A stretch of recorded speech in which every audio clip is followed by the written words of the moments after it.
I'm not a police. I can't say I'm going to deploy 2 policemen here 24 hours.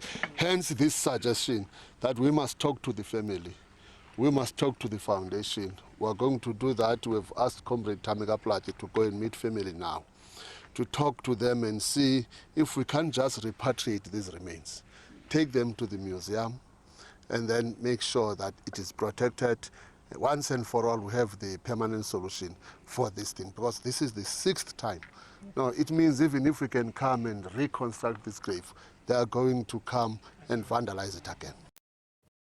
For more on this, we are now joined by Senior Manager for Heritage Resource Management at the South African Heritage Resource Agency, Ben Mwaswinga. Ben, good evening. Thank you so much for your time. Really do appreciate it. What is the response of the agency to the plea by the PAC and, of course, to the recent desecration of the Sobukwe gravesite? Good evening to your viewers. Thank you for having me. Yes, this is a very devastating situation, and it has happened multiple times.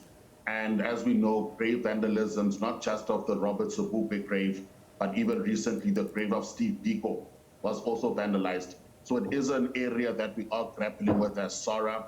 We do sympathize with the family and the PAC as well. This was, of course, a juggernaut in terms of the African liberation movement and of Pan-Africanism.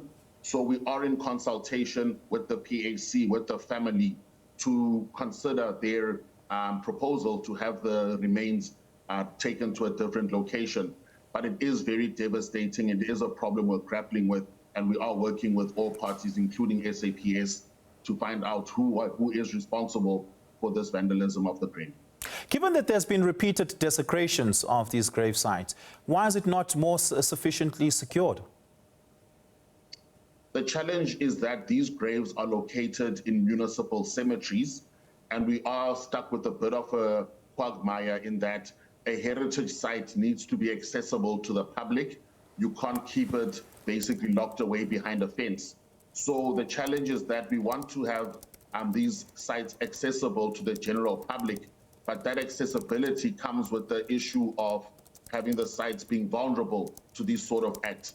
And of course, in the case of this grave in particular, it is in an isolated area in a relatively unguarded cemetery. So these acts can take place with greater frequency. Again, it is a challenge. We want our sites to be accessible to the public, but with that said, it does expose them to these acts of vandalism. So what would the alternative be for those grave sites to be moved out of municipal cemeteries and to a heritage cemetery? Does that exist, and is that possible? It's not necessarily a matter of us determining where these individuals' mortal remains are placed. Of course, they do have families. They are large stakeholders such as the PAC and other liberation movements who also have a say in where the final resting place for Robert Sobukwe, Steve Biko, and other icons of the liberation are placed.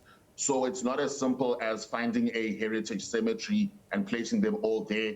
We have to be sensitive to the requirements or the wishes of the family as well. So in the instance of this grave as well, it is located within his within the area of his birth, which is close to his family. But now there is the proposal that because of the frequency of these vandalisms, maybe his final resting place should be in a more secure location. Yeah, and the PAC is calling for that location to be the Robert Sobukwe Museum. Is that a possibility? At this point in time, I wouldn't say it's not a possibility, or it is a possibility.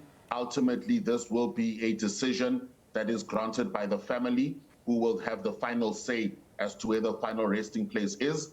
I think that based on the frequency of this vandalism, which is also very painful for them, they would accommodate such a request. But once they have granted their wishes, we will then communicate that to the public. Okay, so if hypothetically the family agrees, is it logistically possible? It is definitely logistically possible. We have exhumed human remains in the past and taken them to different locations. I think you're also aware that we're currently busy with the liberation struggle heroes who are in exile, the Exile Repatriation Project, which involves the exhumation of human remains from other countries in Africa and then reburying them in South Africa. So we do have the capabilities to do that, but the sensitivities lie around the fact that there are family members, there are other stakeholders who will also have to give us buy-in into the final resting place. All right, we're going to have to leave it there. Thank you so much for your time on this, Ben. Really do appreciate it. Ben Mwaswinga is the Senior Manager for Heritage Resource Management at the South African Heritage Resource Agency.